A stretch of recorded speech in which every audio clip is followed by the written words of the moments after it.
मेरे प्यारे बच्चों, मैं अंकुर सिंह फिजिक्स का टीचर आपके लिए इस महामारी को कोविड-19 के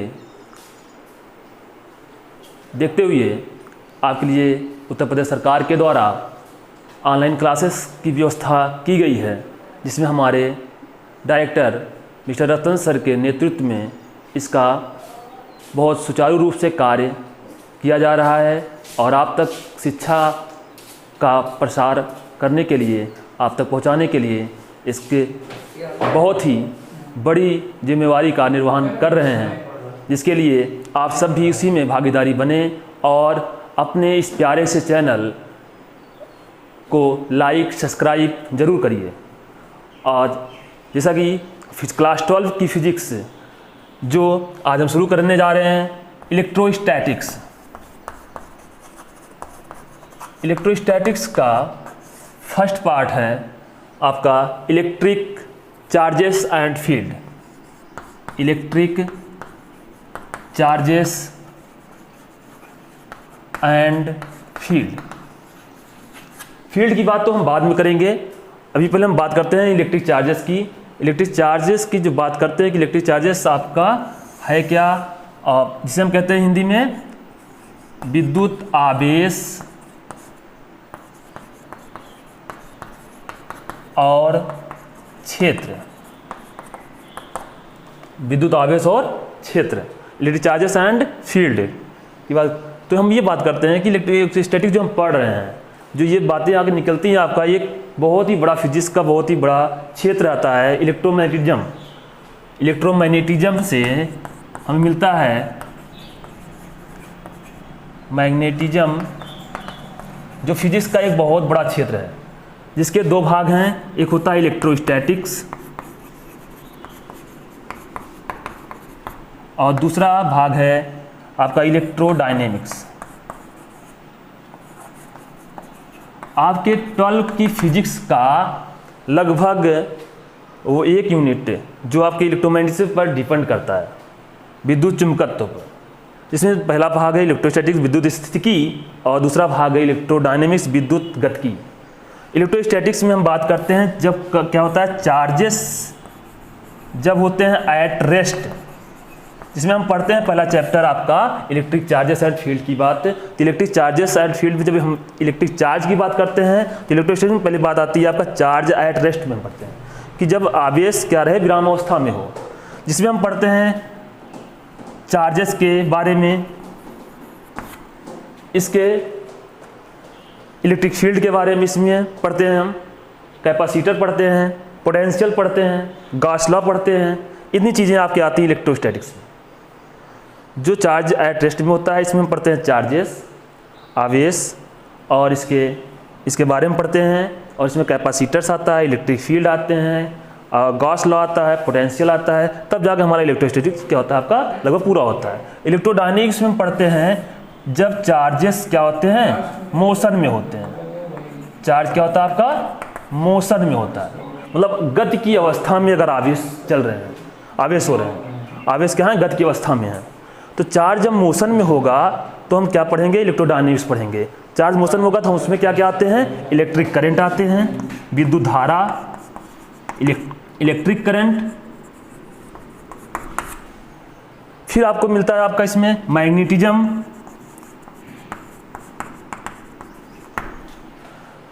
तो हमने बताया जैसा कि चार्ज मोशन में है, तो चार्ज मोशन में जब होता है तो उसमें पढ़ते हैं इलेक्ट्रिक करंट और पढ़ते हैं मैग्नेटिज्म, चुंबकत्व। फिर हम पढ़ते हैं इसमें इलेक्ट्रोमैग्नेटिक इंडक्शन, विद्युत चुंबकीय प्रेरण। फिर पढ़ते हैं इसमें अल्टरनेटिंग करंट, प्रत्यावर्ती धारा। तब जब आप इतना जब हम पढ़ लेते हैं इलेक्ट्रोस्टैटिक्स में पढ़ते हैं, जब पूरा करते हैं जो चीज़ें हमने बताया, इलेक्ट्रोडायनेमिक्स में जो हमने बताया, ये जो पढ़ते हैं, तब आपका ये फर्स्ट यूनिट फिजिक्स का समाप्त होता है। फिजिक्स फर्स्ट यूनिट का पूरा चैप्टर समाप्त होते हैं इतने पढ़ने पर। तो हम बात करते हैं आज हम इलेक्ट्रिक चार्जेस एंड फील्ड की बात करते हैं। अब शुरू करते हैं अपना पहला चैप्टर। मेरा डस्टर कहाँ है प्यारा सा? मेरे प्यारे बच्चों, आप लोग बड़े स्ट्रेटजी के साथ आप तैयारी करते हुए पढ़ते हुए चलिए। आपको बहुत ही बेसिक रूप से आप ध्यान से देकर आपने शिक्षा को बेहतर ढंग से बनाने का प्रयास करें, इसमें आप सहयोग करें। और हम अब बात करते हैं इलेक्ट्रिक चार्जेस एंड फील्ड की।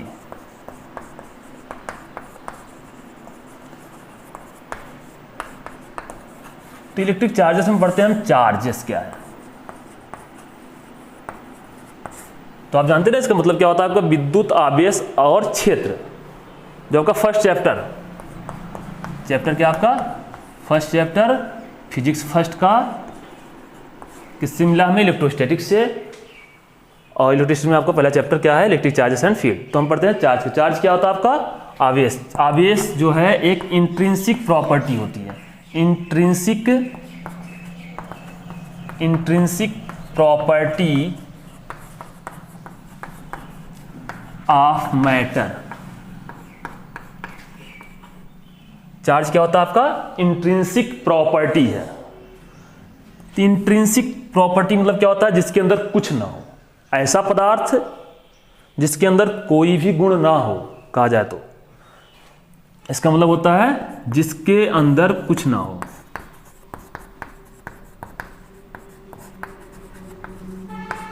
आप अपने अच्छे तरीके से नोट्स को बनाते हुए चलें, और अगर लैंग्वेज में प्रॉब्लम आए तो आप कमेंट करें, पूछें, आपको फिर से हम बताएंगे जो आपकी प्रॉब्लम होगी। इंट्रिंसिक मतलब क्या होता है आपका, जिसके अंदर कुछ ना हो। मतलब कहा जाए कि चार्जेस मतलब क्या है, आवेश क्या आपका, इंट्रिंसिक प्रॉपर्टी ऑफ मैटर। मतलब पदार्थों, ऐसे पदार्थ जिसके अंदर कोई भी गुण ना हो। अब ऐसा कौन सा होता है, मैटर्स क्या है, ऐसे क्या चीजें होती है इंट्रिंसिक प्रॉपर्टी। इंट्रिंसिक प्रॉपर्टी होती है मास और चार्ज। द्रव्यमान और आवेश दोनों क्या है, इंट्रिंसिक प्रॉपर्टी है। ये इसे हम फंडामेंटल प्रॉपर्टी भी कहते हैं। मतलब कि मास क्या है आपका, चार्जेस है। चार्ज से मास, कि मास के अंदर क्या होता है, मास होता है। मास के अंदर कुछ नहीं होता है, मास होता है। तो ये क्या कहा जाएगा आपका, कि मास क्या है आपका, मास और चार्ज एक इंट्रिंसिक प्रॉपर्टी है। और हमने पढ़ा आवेश के बारे में जाना। अब ये बात आती है कि जब मास और चार्जेस दोनों इंट्रिंसिक प्रॉपर्टी हैं, इन्हें फंडामेंटल प्रॉपर्टी भी कहते हैं हम, तो इनमें अंतर क्या है, डिफरेंट क्या है, मास के मतलब क्या है, चार्ज क्या है। बहुत अच्छा है ना आपका, ये चीज़ें आपको पता होनी चाहिए। पता है कि नहीं पता है, चलिए अभी हम बताते हैं आगे मास और चार्ज। फिर हम बात करते हैं पहले चार्ज में। चार्ज की बात का उल्लेख कब किया गया है, इसके बारे में, चार्ज के बारे में बताया गया सबसे पहले ग्रीक मैथोलॉजिस्ट में सन 600 BC में, ग्रीक मैथोलॉजिस्ट में सन 600 BC में चार्ज का उल्लेख किया गया, जिसमें बहुत सारी चीज़ें बताई गई। बताया गया कि जब दो सब्सटेंसेस को आपस में रगड़ते हैं, आपस में रब करते हैं, तो उसमें क्या होते हैं, आवेश उत्पन्न होते हैं। जैसे आप पेन लीजिए, पेन को अपने बाल में रगड़ते हैं, तो उसमें आप कोई भी मैटर से कागज़ पर लगाते हैं, कागज़ टुकड़ा क्या होता है आपका, अट्रैक्ट होता है। क्या होता है आपका, अट्रैक्शन होता है। या कोई भी चीज़ें होती हैं आपका, दो आमनूस की छड़ है, बिल्ली की खाल पर रगड़ते हैं तो अट्रैक्शन होता है वहाँ पर। तो इसमें ऐसे बहुत सारी चीज़ें ग्रीक भाषा में, ग्रीक में मैथोलॉजी में सन 600 BC पहले ही बताया गया था आवेश के बारे में, कि जब हम दो सब्सटेंसेस, दो कणों को, दो तत्वों को आपस में रगड़ते हैं तो उनमें चार्जेस उत्पन्न होते हैं। तो ये चीज़ें हमें मिली वहाँ पर। तो इसमें बात आई, ये सन 600 BC पहले की बात थी। फिर उसके बाद चार्ज के बारे में बताया गया कि चार्ज को हम का सिंबल होता है आपका, चार्ज का सिंबल, इसे हम Q से डिनोट करते हैं। इसका एसआई यूनिट क्या होता है, चार्ज का एसआई यूनिट होता है कूलाम। बहुत ही बेसिक है आज का लेक्चर, जो आपको बहुत ही बेसिक होगा। आप बहुत छोटी छोटी चीज़ें समझते हुए चलिएगा। चार्जेस का सिंबल होता है Q, जिसे हम Q से, कैपिटल Q से डिनोट करते हैं। एसआई यूनिट में चार्ज का मात्रक क्या होता है, एसआई यूनिट में, एसआई यूनिट क्या होती है, कूलाम, जिसे हम कैपिटल C से प्रदर्शित करते हैं। ये चीज़ें आपको मिलती हैं। तो हम बात करते हैं, अब ये चीज़ें जब मिल गई, इसका मात्रक एसआई यूनिट किसे प्रदर्शित करते हैं आपको, तो हम बात करते हैं मास और चार्ज दोनों जब इंट्रिंसिक प्रॉपर्टी है। मास और चार्ज क्या आपका इंट्रिंसिक प्रॉपर्टी है, तो हम, तो डिफरेंट क्या है इसमें, तो चार्जेस क्या होते हैं, आवेश हमेशा, चार्ज ऑलवेज कम्स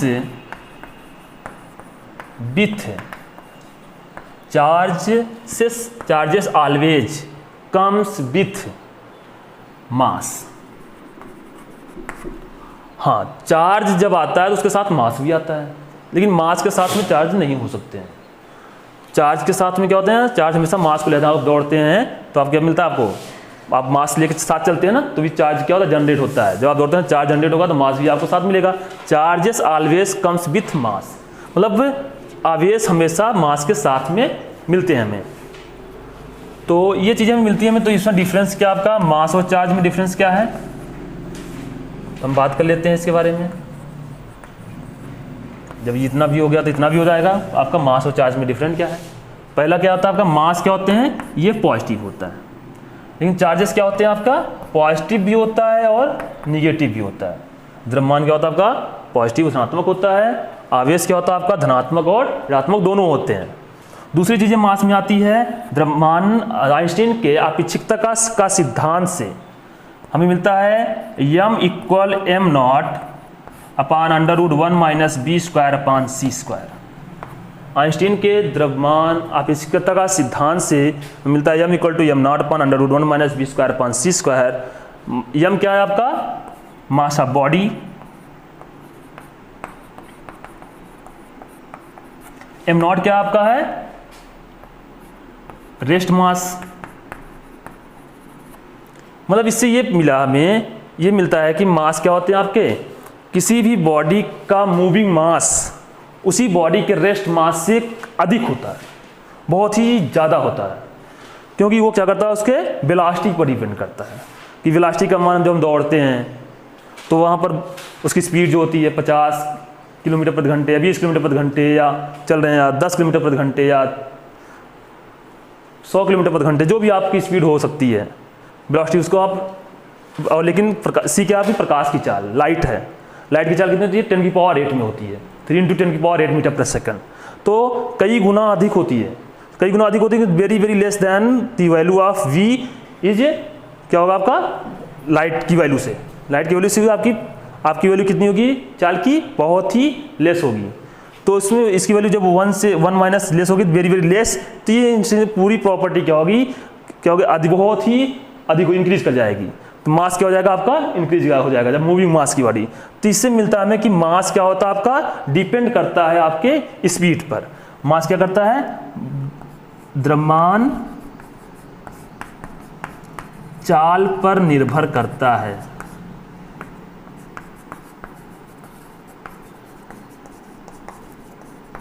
द्रव्यमान क्या करता है, चाल पर निर्भर। कहा जाए तो मास डिपेंड्स, क्या कहा जाएगा, तो इधर लिखते हैं, हटा देते हैं ना, अच्छे से लिखते हैं, मास डिपेंड्स अपॉन स्पीड। द्रव्यमान क्या करता है आपका, स्पीड पर निर्भर करता है। लेकिन चार्जेस क्या होते हैं, इंडिपेंडेंट होते हैं। चार्जेस कोई भी डिपेंडेंट नहीं करता है। मास डिपेंड करता है स्पीड पर, लेकिन चार्ज क्या होते हैं, डिपेंडेंट नहीं करते हैं। चार्जेस इंडिपेंडेंट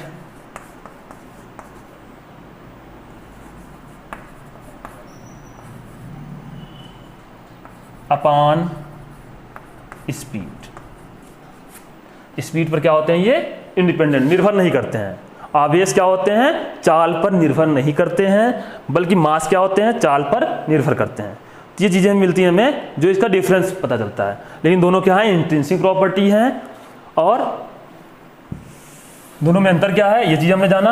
अब ये बात करते हैं, चार्ज हमने जाना है, दो तरीके के होते हैं, पॉजिटिव होते हैं, निगेटिव होते हैं। और इसमें दो चीज़ें, एक चीज़ें और होती हैं कि चार्जेस जो हैं, आवेश अगर ये दो प्रकार के होते हैं, अभी आपने डिफरेंट देखा,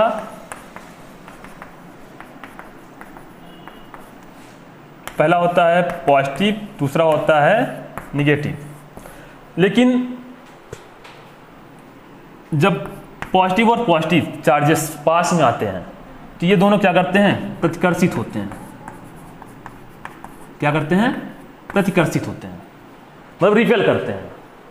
क्या होते हैं? रिपेल, प्रतिकर्षित करते हैं। माइनस माइनस चार्जेस क्या होते हैं? ये भी क्या होते हैं? रिपेल होते हैं, प्रतिकर्षित करते हैं।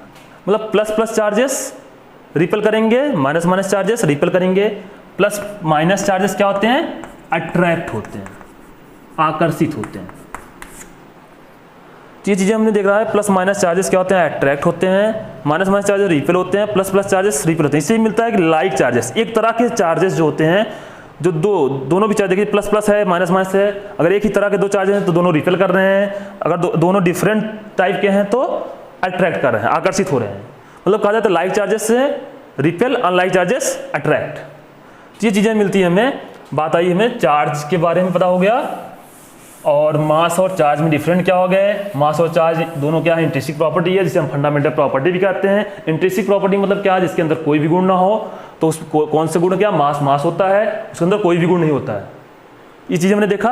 अब बात करते हैं नेक्स्ट पॉइंट, हम बात करते हैं law of conservation of charges. हम बात करते हैं कंजर्वेशन ऑफ चार्ज। मतलब कंजर्वेशन ऑफ चार्ज की बात करते हैं, मतलब आवेश संरक्षण।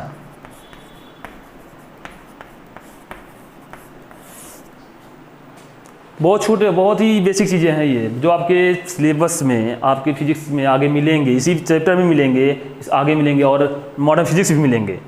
से आवेश संरक्षण की बात करते हैं हम। आवेश संरक्षण क्या कहता है? कि हम आवेश को न तो नष्ट किया जा सकता है और ना ही उत्पन्न किया जा सकता है, इसे केवल हम एक जगह से दूसरे स्थान पर बदल सकते हैं। एक स्थान से एक आवेश दूसरे आवेश में हम परिवर्तित कर सकते हैं, चेंज कर सकते हैं, ट्रांसफर कर सकते हैं। मतलब कहा जाए कि आवेश संरक्षण का नियम क्या कहता है? कि आवेश को, चार्जेस को, आवेश को ना तो हम नष्ट कर सकते हैं और ना ही उत्पन्न कर सकते हैं, इसे हम केवल एक जगह से एक स्थान से दूसरे स्थान ट्रांसफ़र कर सकते हैं, बदल सकते हैं। तो अगर इसे इंग्लिश लैंग्वेज में लिखा जाए आपको, तो कैसे लिखेंगे हम? Charges neither can be destroy and can be and nor charges neither can be destroy and nor, कहा जाए तो उत्पन्न करना, लिख सकते हैं, लिख देते हैं charges neither can be destroy और नॉर कैन बी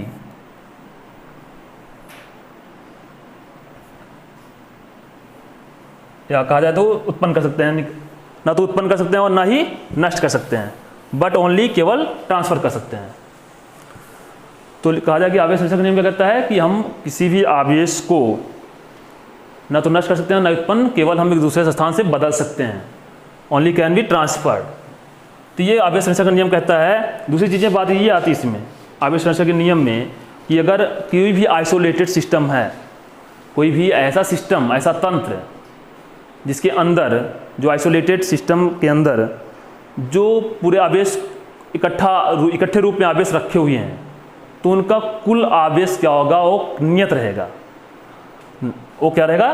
कांस्टेंट रहेगा। मतलब कहा जाए कि कोई भी ऐसा प्रक्रम जो पूरे सिस्टम के अंदर रखे हुए आवेश के समूहों को यदि किसी हिलाने पर या उसके अंदर मिलाने पर उनके आवेश का मान नियत रहता है, कांस्टेंट रहता है। जैसे अगर हम कोई बॉक्स लेते हैं, बॉक्स में अगर ये आवेश रखे हुए हैं, एक +3 कूलाम है, +1 कूलाम है, -2 कूलाम है, तो ये +3 +1 -2 कूलाम जो आवेश हैं, ये बॉक्स में रखे हुए हैं इकट्ठे रूप में। अगर हम इन्हें क्या करते हैं? हिला देते हैं, बॉक्स के हिला के मिला देते हैं, तो ये क्या करते हैं? हमने पढ़ा कि आवेश को ना तो नष्ट किया सकता है, ना ही उत्पन्न किया सकता है, और केवल इन्हें हम एक स्थान से दूसरे स्थान पर ट्रांसफ़र कर सकते हैं। तो 3 कूलाम, 1 कूलाम, -2 कूलाम। तो अगर इसे हम हिलाते हैं आवेश को, तो ये आवेश हिलने के बाद जो बॉक्स में है मिल कैसे गया आपका 3 कूलाम को +3 कूलाम, आवेश अपने नियत स्थान पर ये बना हुआ है, +1 से ये ट्रांसफर होकर क्या हो गया आपका ये +2 कूलाम हो गया। अब जब ये +2 कूलाम हुआ तो ये तीसरा बॉक्स, तीसरा आवेश है, इस आवेश का मान क्या होगा, जो इस पर एक क्वेश्चन बन जाता है कि अगर कहा जाए आवेश संरक्षण के नियम पर हम आवेश को ना तो नष्ट कर सकते हैं ना उत्पन्न कर सकते हैं, केवल हम एक स्थान से दूसरे स्थान पर बदल सकते हैं। मतलब कहा जाए कि charges neither can be destroyed nor can nor be generate but only transferred। तो इसके लिए क्या होगा आपका जो रिमेन क्या होते हैं, ये कांस्टेंट होते हैं। मतलब कि आवेश क्या है, कांस्टेंट होते हैं। कांस्टेंट मतलब क्या होता है आपका Q1 + Q2 + Q3 = Q1 dash + Q2 dash + Q3 dash. जब ये इक्वल होंगे, कांस्टेंट होंगे, तो दोनों तरफ क्या होंगे, ये बराबर होंगे। Q1 + Q2 + Q3 = Q1 dash + Q2 dash + Q3 dash. तो Q1 की वैल्यू कितनी है आपकी 3 कूलाम, +3 कूलाम +1 कूलाम प्लस, या Q3 की वैल्यू कितनी है -2 कूलाम इक्वल, या आप यूनिट लगा सकते हैं, यूनिट हटा भी सकते हैं। कूलाम लिखा हुआ 3 coulomb +1 coulomb -2 coulomb equal 3 coulomb +2 coulomb plus Q3 dash ज्ञात करना है, तो Q3 डैश ये चीजें ऊपर मिटा सकते हैं। 3 + 1 -2 3 1 + 1 4 -2 2 इक्वल 3 2 5 5 प्लस Q3 डैश, पक्षांतर करने पर Q3 dash equal 2 - 5 Q3 dash equal -3 coulomb. तो ये वैल्यू आपको मिलती है -3 कूलाम।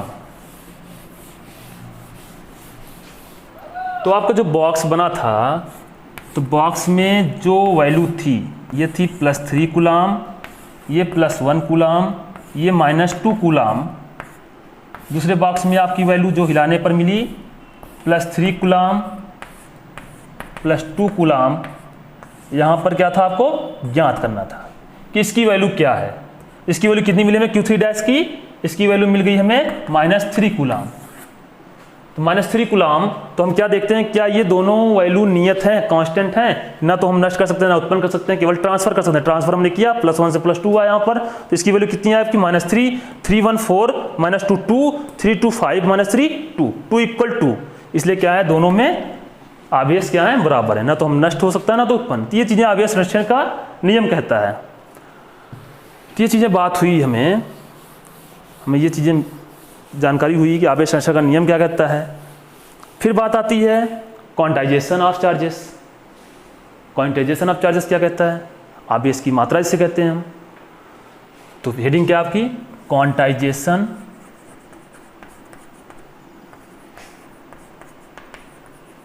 Of charges. तो क्वांटाइजेशन ऑफ चार्जेस में जिसे हम कहते हैं आवेश की मात्रा,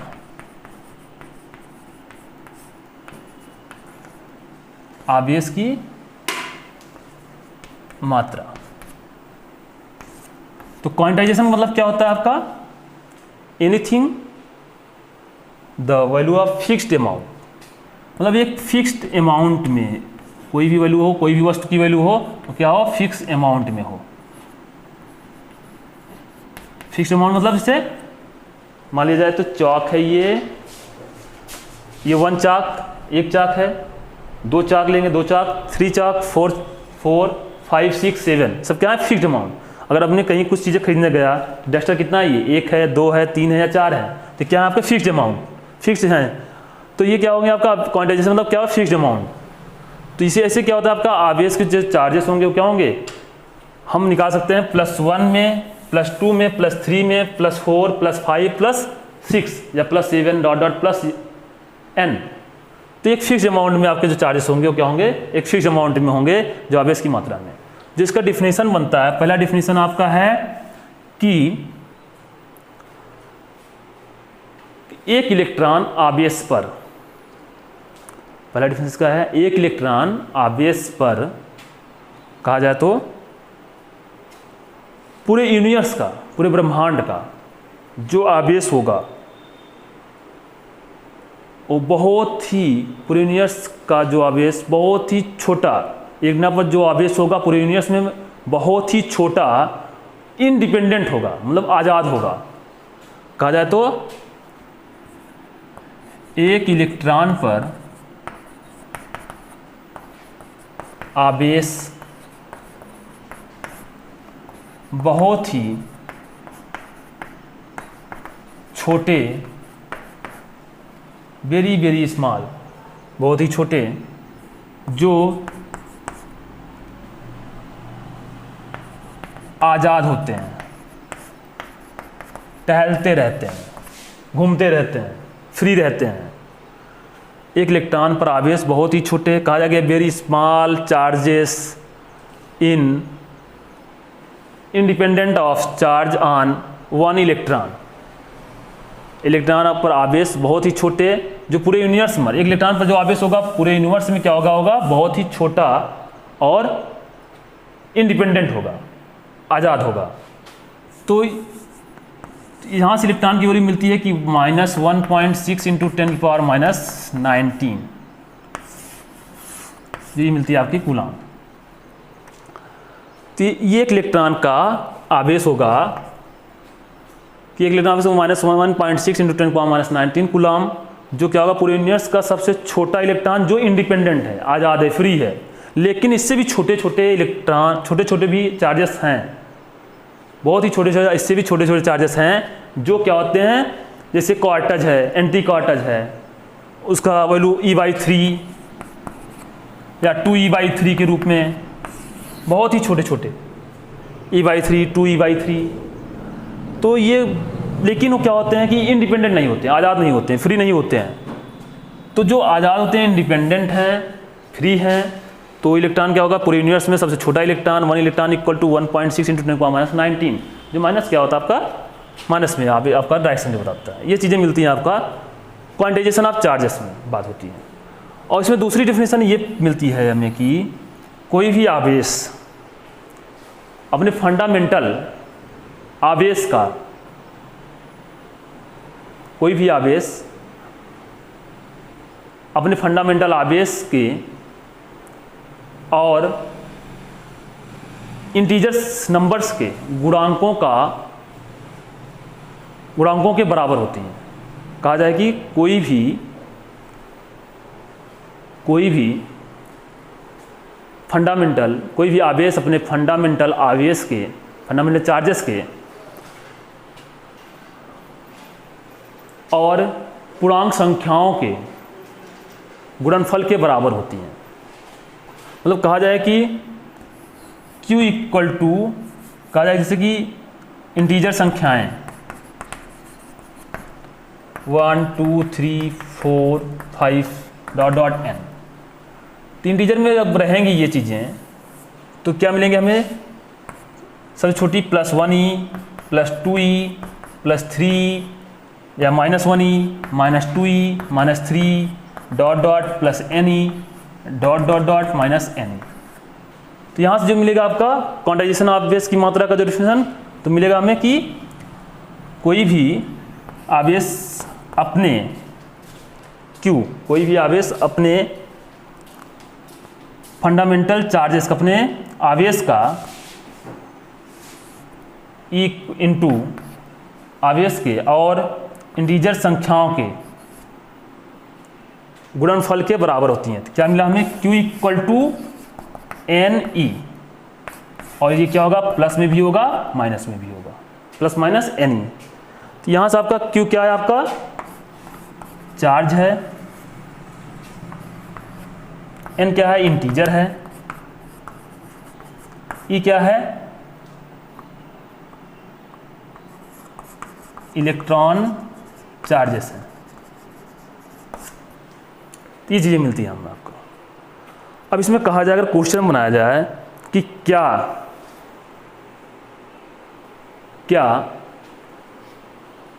किसी वस्तु पर +8 × 10⁻⁻18 कूलाम आवेश दिया जा सकता है? क्वेश्चन क्या है, क्या किसी वस्तु पर +8 × 10⁻⁻18 कूलाम आवेश दिया जा सकता है? तो इसके लिए हम लिख करते हैं क्वेश्चंस, जैसे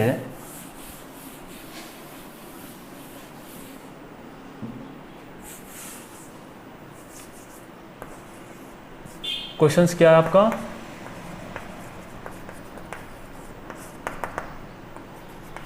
क्या किसी वस्तु पर +8 × 10⁻⁻18 कूलाम आवेश दिया जा सकता है?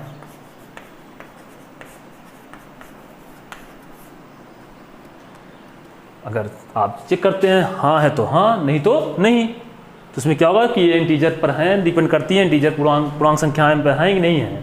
तो हम ज्ञात करते हैं Q = n से। Q क्या है आपका, Q = कितनी वैल्यू दी गई है, +8 × 10⁻⁻18। n ज्ञात करना है, E कितना होता है 1.6 × 10⁻⁻19 कूलाम। तो Q क्या मिलेगा हमें, 1 Q दिया, Q की वैल्यू दी है, सॉरी Q की वैल्यू दी गई है 8 × 10⁻⁻18 इक्वल n × 1.6 × 10⁻⁻19। तो n इक्वल 8 × 10⁻⁻18 अपान 1.6 × 10⁻⁻19। तो n इक्वल 18 से 18 कैंसिल, यहाँ बचा 10⁻⁻1, क्योंकि ये 10⁻18 है, ये 10⁻19 है। 18 -18 कैंसिल, -1 बचेगा। -1 ऊपर ले जाएंगे तो +10, 10⁻+1 बचा कितना, 8 × 10⁻+1।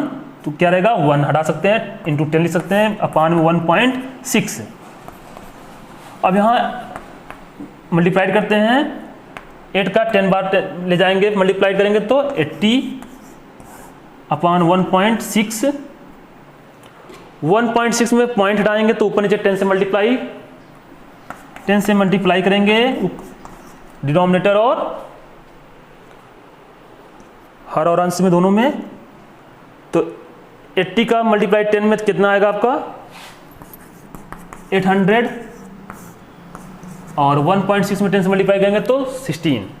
16 पंचे 5 बार ले जाएंगे 80। 16 का टेबल अगर देखेंगे तो 5 बार जाएगा तो 16 5 जा 80, तो यहाँ आएगा 0 बचेगा 50। n इक्वल टू कितना है आपका 50। तो n की वैल्यू जो 50 हमें मिलती है, ये क्या है, एक इंटीजर संख्या है। तो इंटीजर संख्या है तो हम आवेश क्या, इंटीजर में क्या आपका आवेश जो रखेंगे यहाँ माइनस रखेंगे, माइनस में आएगा, माइनस में रखेंगे यहाँ माइनस, तो यहाँ -50 हो जाएगा आपका। तो आप रख सकते हैं, तो -50 आएगा तो -50 या माइनस या +50, दोनों क्या है इंटीजर संख्याएं हैं। दोनों जब इंटीजर संख्याएं पूर्णांक संख्याएं हैं तो n = 50। तो हम क्या कर सकते हैं, कह सकते हैं कि किसी वस्तु पर 8 × 10⁻⁻18 कूलाम का आवेश दिया जा सकता है। अगर ये +50 में ना आता, जैसे 50 क्या होता आपका 49/2 होता, या 7/2 होता, या 3/2 होता, हाफ होता, या 1/2 होता, तब वहाँ पे क्या था आपका आवेश नहीं दिया जा सकता है। यहाँ पर क्या आपका आवेश दिया जा सकता है, क्योंकि n क्या है, एक इंटीजर संख्या है, जो आपकी वैल्यू आई है माइनस में आएगी। तो ये चीज़ें हैं आपकी। तो मेरे प्यारे बच्चों, आप इस बेसिक से चैप्टर को आप देखते हुए बहुत ध्यान से आप कवर करते हुए अपने आप चलते रहिए। अब हम पढ़ते हैं, आगे चलते हैं। हो गया नोट, सब लोग कर लिए ना। फिर हम बात करते हैं अब अगले टॉपिक की, जो बहुत ही इम्पोर्टेंट है, बहुत ही मोस्टली इम्पोर्टेंट, बहुत ही ज़्यादा, कूलाम्स लॉ।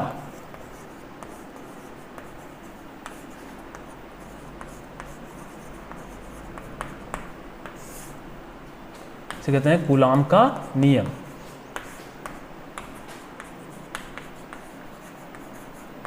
कूलाम का नियम क्या है? बहुत ही इंपॉर्टेंट है ये, बहुत ही ज़्यादा इंपॉर्टेंट। अभी तक आपने पढ़ा बेसिक चीज़ें जो आपको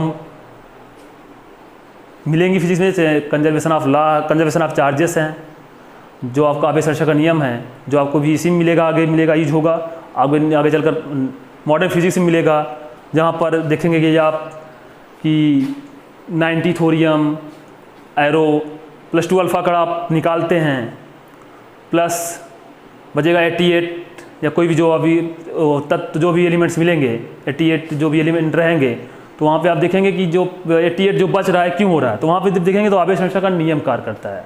आवेश संरक्षण के नियम से क्या होते हैं, आपका न्यूक्लियर फिजिक्स जो होता है उस पर भी क्या आपके यूजेस हैं वहाँ पर। तो हम बात करते हैं कूलाम का नियम। कूलाम का नियम में क्या समझाता है कूलाम का नियम? कूलाम का नियम हमें ये बताता है कि किसी भी चीज़ का, किसी भी आवेश के लिए हम ज्ञात कर लेते हैं कूलाम के नियम से कि जो आवेश हैं, जो चार्जेस हैं, वो कितनी तेज़ी से रिपेल करते हैं या कितनी तेज़ी से अट्रैक्ट करते हैं। अभी आपने पढ़ा ना कि प्लस प्लस चार्जेस रिपेल करते हैं, माइनस माइनस चार्जेस रिपेल करते हैं, like charges repel, unlike charges से अट्रैक्ट। तो कूलाम का नियम हमें ये समझाता है कि जो ये प्लस प्लस चार्जेस रिपेल कर रहे हैं या प्लस माइनस अट्रैक्ट कर रहे हैं या माइनस माइनस रिपेल कर रहे हैं, तो ये कितनी तेज़ी से रिपेल कर रहे हैं या कितनी तेज़ी से अट्रैक्ट कर रहे हैं, ये हमें समझाता है कूलाम का नियम। जो ये छोटे छोटे बिंदु आवेशों को लेकर चलते हैं, बहुत ही छोटे पॉइंट चार्जेस को लेकर चलते हैं, कि जैसे कोई भी बॉल है या बॉक्स, कोई भी बॉल है जो क्या आपकी एक बिंदु आवेश के रूप में है, दो बॉलें हैं, बड़ी बड़ी बॉलें पास पास रखी हुई हैं, तो क्या आप कहेंगे कि ये बिंदु आवेश है? तो हम कह सकते हैं कि नहीं, ये बड़े बड़े बॉल हैं, बिंदु आवेश नहीं है। एक बहुत छोटा सा है, पॉइंट जैसे है एकदम, ये पॉइंट जैसे बॉल है, तो हम इसे कह सकते हैं कि ये बिंदु आवेश है। तो ये बिंदु आवेश है, लेकिन अगर ये भी बिंदु आवेश है और आपका ये जो बॉल है ये भी बिंदु आवेश हो सकता है, क्योंकि हम अगर इसे बहुत दूर रखते हैं, आपको दे देते हैं, हमारे पास रखते हैं, दूर दूर देखेंगे तो वहाँ पर हमें क्या लगेगा, पॉइंट लगेगा, एक पॉइंट हो, एक पॉइंट ये, तो ये हम कह सकते हैं बिंदु आवेश। या कह सकते हैं कि बहुत ज़्यादा दूर है, यूनिवर्स में बहुत ज़्यादा दूर दिख रहे हैं, बड़े बड़े ब्रह्मांड में अपने बड़े बड़े खगोलीय पिंडे हैं, तो वहाँ पर देखते हैं कि हम दूर से दिखता है कि जिससे लगता है कि बहुत ही छोटे चार्जेस हैं, वहाँ देखते हैं बहुत ही बड़े हैं, तो एक बिंदु आवेश के रूप में हम कह सकते हैं, इन्हें पॉइंट चार्जेस के रूप में लेते हैं। तो दो पॉइंट चार्जेस हैं, दो आवेश हैं, माना दो आवेश अगर कहा जाता है कि इन्होंने क्या बताया कि प्लस प्लस या माइनस माइनस, आपने पढ़ा ही है, प्लस माइनस ये रिपेल करते हैं, प्रतिकर्षित करते हैं, ये भी रिपेल करते हैं, ये अट्रैक्ट करते हैं, ये प्रतिकर्षित करते हैं, ये आपको आकर्षित करते हैं। प्लस माइनस जो अलाइक चार्जेस हैं और रिपेल, जो अनलाइक चार्जेस अट्रैक्ट, हमने पढ़ा। तब ये बताता है कूलाम का नियम कि ये जो प्लस प्लस चार्जेस हैं जो रिपेल कर रहे हैं, कितनी तेज़ी से कर रहे हैं या कितनी तेज़ी से अट्रैक्ट हो रहे हैं, प्लस माइनस चार्जेस हैं। तो हम क्या करते हैं, इसके लिए हम दो आवेश लिया इन्होंने, एक प्लस Q1, एक प्लस Q2, दो आवेश लिया इन्होंने। दोनों आवेश प्लस चार्जेस, माइनस भी ले सकते हो आप, प्लस है तो क्या प्लस प्लस है तो क्या करेगा, रिपेल करेगा। तो इनके दोनों बिंदुओं को मिलाया गया, जिसके बीच की डिस्टेंस r मान लिया गया। इनके बीच की डिस्टेंस कितना है, दूरी r, जो सेपरेट करता है, डिस्टेंस कितना है आपका, r है। तो अगर इस पर हम फोर्स लगाएं, प्लस प्लस है तो रिपेल करेगा, तो फोर्स लगेगा, ये 1 चार्जेस, ये 2 चार्जेस, पहला चार्ज दूसरा चार्ज। तो इसमें क्या, कैसा ये चार्ज, ये पॉइंट चार्ज है, बिंदु आवेश के समान है, पॉइंट चार्ज लेते हैं हम। बहुत सारी चीज़ें होने वाली है अभी, आप देखते हुए चलते रहे ना, पॉइंट चार्जेस बिंदु आवेश के रूप में धीरे धीरे धीरे धीरे आप बढ़ते रहिए। तो ये बिंदु आवेश हैं, एक प्लस है, ये 1 है, ये 2 है, एक प्लस Q1 है, एक प्लस Q2 है। हम जानते हैं प्लस प्लस चार्जेस रिपेल करते हैं, दोनों के बीच का डिस्टेंस कितना r है, जिस पर फोर्स कार्य करेगा। फोर्स कैसे कार्य करेगा, इसके रिपेल में फोर्स ऑन 1 ड्यू टू 2, कौन सा चार्ज होगा, कौन सा फोर्स होगा, फोर्स ऑन 1 ड्यू टू 2, दूसरे के द्वारा लगाया गया फोर्स पहले पर, F12 एरो, इस पर भी चार्ज पर फोर्स लगेगा, फोर्स ऑन 2 ड्यू टू 1, दूसरे पर आवेश पर चार्ज क्या करा, पहले आवेश के चार्ज द्वारा लगाया गया बल, फोर्स ऑन 2 ड्यू टू 1। तो दोनों का डायरेक्शन क्या है आपका, दोनों का डायरेक्शन अलग अलग है, दोनों का डायरेक्शन अलग है। लेकिन कूलाम साहब ने क्या बताया, force on 1 due to 2 equal to minus force on due to F2/1 दोनों क्या होते हैं, कूलाम्ब सर ने हमें ये बताया कि दोनों फोर्स क्या होते हैं, बराबर होते हैं, क्योंकि दोनों फोर्सों का डायरेक्शन क्या है, डिफरेंट है, लेकिन दोनों का मैग्नीट्यूड, परिमाण सेम होता है। अगर इसका माड लिया जाए F equal to mod of F12 equal mod of F21,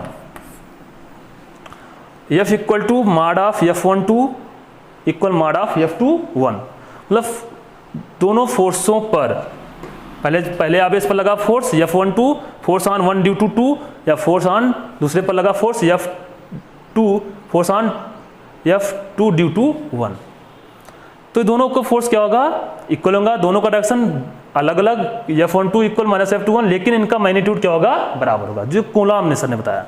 जब मैग्नीट्यूड ले लेंगे तो क्या हो जाएगा, बराबर हो जाएगा, बराबर हो जाएगा तो क्या हो जाएगा आपका इसका F इक्वल टू हो जाएगा F12 इक्वल F21, क्या हो जाएंगे, ये बराबर हो जाएंगे। तो जो हमें ये मिल जाता है, यहाँ से मैंने हटा सकते हैं, ये चीज़ें मिला हमें, दोनों का मैग्नीट्यूड सेम। तो इन्होंने ये बताया,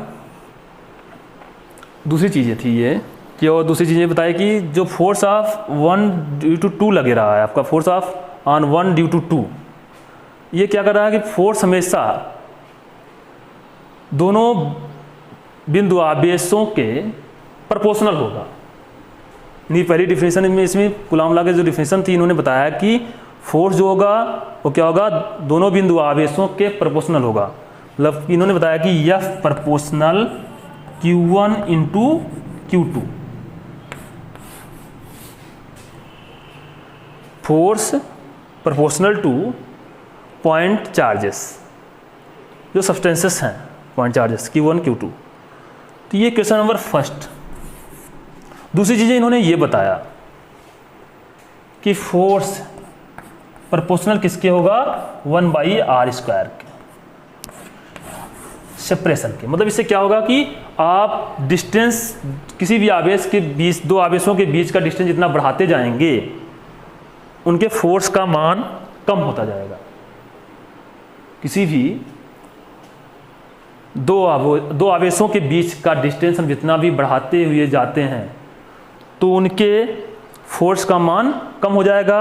अगर कम करते जाते हैं, पास लाते जाते हैं, अट्रैक्ट करते हैं, या माइनस चार्ज रख देते हैं, अट्रैक्शन लाते हैं, और पास आते हैं, तो फोर्स का मान बढ़ जाएगा। तो ये बताया इन्होंने, जैसे जैसे पास लाएंगे, जैसे हम दो आवेश हैं, दो आवेश को प्लस माइनस पास देते हैं, प्लस माइनस क्या करेगा आपको, और पास और पास और पास और पास और पास, बहुत तेज़ी से अट्रैक्ट करेगा। प्लस प्लस करेगा तो बहुत तेज़ी से रिपेल कर देगा। बहुत दूर लाएंगे, ले जाएंगे, तो यहाँ से रिपेल करने में से फोर्स कम कार्य करेगा, या यहाँ से अट्रैक्ट करने में फोर्स कम लगेगा, अट्रैक्ट होगा कम। ये तो ये चीज़ें दो आवेशों के बीच जो फोर्स होगा क्या होगा, डिपेंड करेगा 1/r², प्रोपोर्शनल टू 1/r², उसके डिस्टेंस पर या सेपरेशन पर। तो इन्होंने बताया कि ये दूसरी इक्वेशन। और इन्होंने एक चीज़ें ये बताई कि जो फोर्स होगा, वो जो कार्य करेगा, हमेशा दो बिंदु आवेशों के केंद्र के सेंटर पर ही, सेंटर के लंबवत, दोनों आवेशों के केंद्र के लंबवत ही कार्य करेगा। कि अगर force act due to two charges in centre and act along, कहा जाए कि फोर्स जो है, तीसरी चीज़ क्या बताई थी आपका, ये फर्स्ट पॉइंट, ये सेकंड पॉइंट, इन्होंने थर्ड पॉइंट बहुत ही इंपॉर्टेंट दिया। नहीं तो क्या हो सकता, फोर्स क्या इसके यहीं पर आना था, रिपेल करना था, या यहीं करना था रिपेल, ऐसे भी जा सकता था फोर्स, ऐसे भी जा सकता था, इधर निकल सकता था, इधर निकल सकता था, कहीं भी जा सकता था।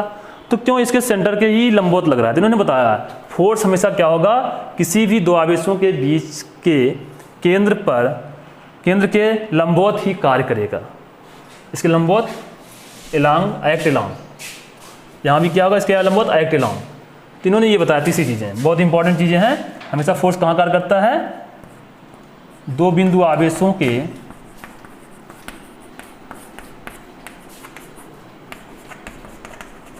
केंद्र के लंबवत, ये चीज़ें कहा जाता लंबवत कार्य करता है। कहा जाता है कि two charges act along two centres. तो ये चीज़ें जो मिली हमें 3 पॉइंट्स। फिर उन्होंने बताया कि जो इसका फोर्स होगा, इसमें फोर्स होगा, एक चीज़ और थी इसमें, चौथा नंबर पॉइंट है आपका, जो फोर्स होगा वो हमेशा क्या करेगा, आपका एक्ट करेगा, कार्य करेगा मीडियम पर या डिपेंड करेगा। फोर्स हमेशा क्या करेगा, डिपेंड अपॉन मीडियम। मतलब जो फोर्स होगा ये क्या करेगा, सकते हैं यहां पर, किसी माध्यम पर निर्भर करता है। गुलाम सर ने ये बताया, गुलाम सर ने क्या बताया कि फोर्स क्या करता है, डिपेंड अपॉन मीडियम, किसी माध्यम पर निर्भर करता है। तो इन्होंने 3 चीजें बताई। फोर्स क्या है, आवेशों के प्रोपोर्शनल होता है। फोर्स क्या होता है, 1/r² के प्रोपोर्शनल होता है। किसी भी सेपरेशन के आर का मान जैसे बढ़ाएंगे फोर्स कम होगा, आर का मान कम करेंगे फोर्स बढ़ेगा। ऐसे ही आपके फर्स्ट पॉइंट नंबर, आवेश से Q1 बढ़ाएंगे तो फोर्स बढ़ेगा। यहाँ पर क्या होगा, प्रोपोर्शनल है तो Q1 बढ़ाएंगे तो फोर्स बढ़ेगा, Q2 बढ़ाएंगे तो फोर्स बढ़ेगा। लेकिन सेकंड पॉइंट कंडीशंस में आर का मान बढ़ाएंगे तो फोर्स कम होगा, आर का मान घटाएंगे तो फोर्स बढ़ेगा। और इन्होंने बताया कि 2 आवेशों के केंद्र के लंबवत ही कार्य करता है। फोर्स जो होगा यहाँ पर लिख सकते हैं बल। जो बल क्या होगा, जो फोर्स होगा वो क्या करेगा, 2 आवेशों के केंद्र के लंबवत ही कार्य करेगा। उसका सेपरेशन जो है आपके केंद्र की जो उसकी दूरी है उसके लंबवत ही एक्ट कर रहा है, कार्य कर रहा है। चौथी चीज़ होता है कि फोर्स जो होगा डिपेंड्स कहाँ करेगा, मीडियम पर, किसी माध्यम पर निर्भर कर सकता है। वो वायु पर भी निर्भर कर सकता है, फ्री स्पेस में निर्भर कर सकता है, एयर में फ्री स्पेस, या और भी कई चीज़ें हैं। तो सभी के लिए जो मीडियम होगा उसके मान अलग अलग होते हैं। तो ये चीज़ें नोट करते चलिए आप लोग। हो गया, ऊपर मिटा सकते हैं, हटा सकते हैं, आप लोग नोट कर सके होंगे।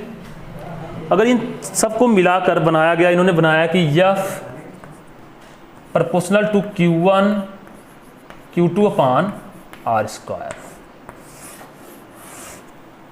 Equation number first, equation number second, दोनों को मर्ज करते हैं, मिलाते हैं तो क्या मिलता है, F proportional to Q1 Q2 upon R²।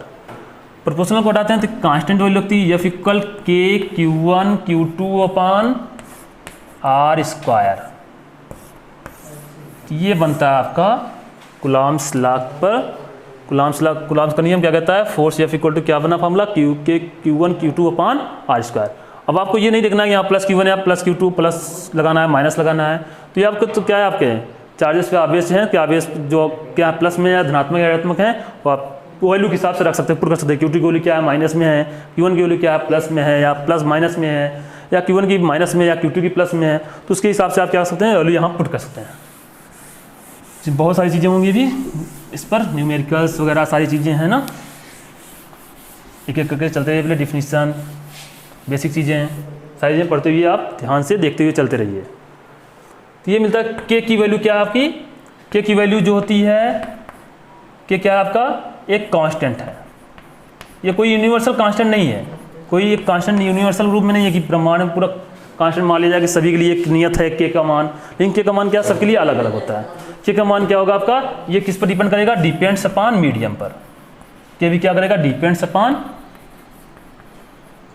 Medium, किसी माध्यम पर निर्भर करता है। कोई माध्यम, एयर हो, फ्री स्पेस है वायु के लिए, कहीं मुक्त, कहीं फ्री स्पेस है, कोई भी खाली स्थान जहाँ पे वायु ना हो, उसके लिए क्या होगा, K की वैल्यू सबके लिए अलग अलग होती है। लेकिन हम एयर और फ्री स्पेस के लिए वैल्यू क्या मानते हैं, क्योंकि K इक्वल टू वैल्यू होती है 9 × 10⁹ क्या होती है आपका, K की वैल्यू 9 × 10⁹ तो दोनों के लिए क्या होती है, एयर के लिए फ्री स्पेस के लिए हम मानते हैं, लेकिन एयर के लिए कुछ क्या होती है और थोड़ा बहुत अधिक होती है, जो अप्रॉक्सीमेटली 9 × 10⁹ होती है। इसलिए हम मान लेते हैं कि एयर के लिए फ्री स्पेस के लिए दोनों की वैल्यू क्या है, के की 9 × 10⁹ ही है। दोनों के लिए हम यही रखते हैं। बाकी और भी चीज़ें आ जाती हैं, वाटर है या और कहीं भी चीज़ें हैं, कोई भी चीज़ें हैं, कोई भी थाली लेते हैं जहाँ पर जो मीडियम मान सकते हैं, ग्लास है, तो वहाँ पर सबका कुछ ना कुछ मान डिफरेंट हो जाएगा, वहाँ पर के की वैल्यू चेंज हो जाएगी। लेकिन यहाँ पर एयर के लिए और फ्री स्पेस के लिए हम दोनों के लिए ये की वैल्यू लेते हैं, इसे याद कर लीजिए आप। और इसके लिए एक मात्रक भी होता है आपका, यूनिट भी बन जाती है आपका। मात्रक क्या बनेगा आपका, के लिए के का जो यूनिट बनेगा आपका, आर को इधर लाते हैं, force into R square Q1 Q2 upon हो जाएगा। तो के इक्वल टू क्या बन जाएगा आपका, अगर लेते हैं इसके यूनिट के रूप में, के इक्वल बन जाएगा आपका F into R square upon Q1 into Q2। ये बना। के इक्वल लेते हैं F into R square, R का मल्टीप्लाइड आर स्क्वायर का, F into R square upon में Q1 इंटू Q2। या फोर्स, बल का मात्रक क्या होता है, न्यूटन। बल का मात्रक न्यूटन। आर, आर क्या है हमारा, डिस्टेंस, सेपरेशन। तो आर का मात्रक मीटर स्क्वायर, दूरी का मात्रक मीटर, तो R square metre square. Q1 into Q2 coulomb into coulomb लिख सकते हैं हम इसे, हम कुलाम का स्क्वायर। तो बना क्या मात्रक हमारा, न्यूटन मीटर स्क्वायर प्रति कुलाम स्क्वायर। इसका डिफरेंस किसका मात्रक है, SI यूनिट, इसका यूनिट है ये, SI यूनिट नहीं है, सॉरी, इसका यूनिट है ये न्यूटन मीटर स्क्वायर प्रति कुलाम स्क्वायर। तो के कांस्टेंट है, के की वैल्यू क्या हो जाएगी, 9 × 10⁹ न्यूटन मीटर स्क्वायर प्रति कुलाम स्क्वायर, जो ये बनता है आपका। लिस्ट लेते हैं, न्यूटन मीटर स्क्वायर प्रति कुलाम स्क्वायर, ये आती है value. K equal to 9 × 10⁹ newton metre square प्रति कुलाम। ये वायु के लिए भी होगा, कोई भी फ्री स्पेस के लिए भी होगा, जहाँ पे और या भी जहाँ पे क्या हो, वायु ना हो, कोई भी ऐसी स्पेसेस या ऐसा मीडियम। और हम जाने के क्या करता है, डिपेंड्स अपॉन मीडियम। और आपका force F equal to K into Q1 into Q2 upon R square. K का मात्रक क्या निकला, न्यूटन मीटर स्क्वायर प्रति कुलाम स्क्वायर। तो ये कुलाम का नियम कहता है। तो ये चीज़ें बात हुई, नोट हो गया, कर लिए, वेरी गुड मेरे प्यारे बच्चों, बहुत प्यारा सा, सभी प्यारे प्यारे दिख रहे हैं, देख रहे हैं सब अच्छे से।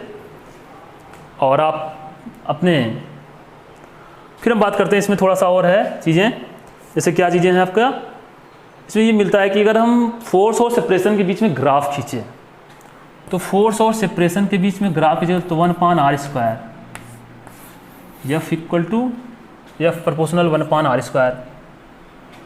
तो क्या हो रहा है आपका, F प्रोपोर्शनल 1/r²। तो ग्राफ खींचते हैं, ये फोर्स है आपका, ये आपका R मतलब सेपरेशन, सेपरेशन मतलब लंबी जुदाई, जिसे कहते हैं दूरियां, दूरी। तो R के बीच में और फोर्स के बीच में ग्राफ, फोर्स का मान R बढ़ा रहे हैं तो फोर्स क्या हो रहा है, कम हो रहा है। क्या होगा, अगर R बढ़ाएंगे तो फोर्स क्या होगा, कम होगा, R घटाएंगे तो फोर्स बढ़ेगा। ग्राफ कैसे आएगा आपका, फोर्स और R का इस तरीके से, फोर्स और R के बीच में ग्राफ या 4R के बीच में ग्राफ आपको ऐसे खींच सकते हैं। तो इसके लिए एक क्वेश्चन बनता है जो आपके बोर्ड एग्जाम में भी आते हैं, जैसे क्या कहता है कि अगर हम डिस्टेंस को, सेपरेशन को 2 गुना कर दें, डबल कर दें, तो फोर्स कितना होगा, फोर्स कितना हो जाएगा, F' इक्वल टू F/4। ये मिलेगा हम, अरे यहाँ रख सकते हो ना आप, डबल रख के 2 दूना 4, 1/4, 1/4 मतलब F/4। पहले फोर्स कितना था, F था, तो यह अब कितना हो गया, फोर्स F/4 हो गया। तो F क्या था आपका, यहाँ अगर आप रखते हैं, अगर आप डबल कर रहे हैं तो पहले कितना था आपका, फोर्स F था, अब कितना हुआ, F' इक्वल टू F/4। तो मतलब क्या हो जाएगा आपका, F इक्वल टू 4F'। अगर हम फोर्स को, अगर हम डिस्टेंस को डबल करते हैं तो फोर्स कितना कम होगा, 4 गुना कम हो जाएगा। अगर हम कहते हैं कि डिस्टेंस को हाफ कर देते हैं, R इक्वल टू 1/2, फोर्स कितना हो जाएगा आपका, 4 गुना बढ़ जाएगा। और वैल्यू यहाँ पुट करते हैं हम, तो F इक्वल 1/1/2 का होल स्क्वायर, ऊपर जाएगा तो क्या मिलेगा हमें, F डैश इक्वल टू क्या मिलेगा, 4F। ये चीज़, ओके दैट्स ऑल मेरे प्यारे बच्चों। फिर मिलेंगे कल नेक्स्ट टाइम इसी समय, ओके।